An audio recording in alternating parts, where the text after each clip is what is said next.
আমরা একটি ফ্রাই প্যানে লো হিটে করে নেব। তারপর এখানে আমি ফার্স্টেই জিরাটা দিয়ে দিব, তারপর ধনিয়াটা দিয়ে দিব। এখানে আমি শাহি জিরাটা দিয়ে দিব।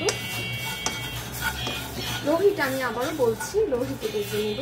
তাহলে বেশি যদি টেম্পারেচার দিয়ে দিই তাহলে হবে কি পুড়ে যাওয়ার সম্ভাবনা থাকে, তাহলে একটা বাজে স্মেল আসবে। তারপরে একে আমি পিপুল, কালো এলাচ, স্টার মশলা, বোস, সুগন্ধি আদা, সবুজ এলাচ অ্যাড করে দেব।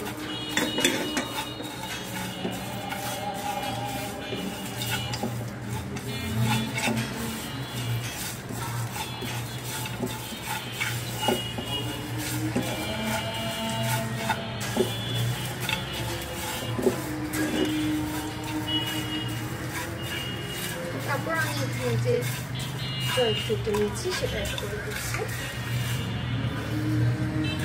জায়ফলটা অ্যাড করে দিচ্ছি, তেজপাতা, দারুচিনিও অ্যাড করে দিচ্ছি,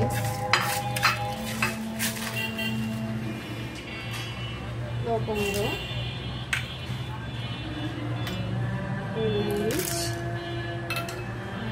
মৌরি, সবকিছু আমি প্রায় 4 থেকে 5 মিনিটের মতো ভেজে নেব।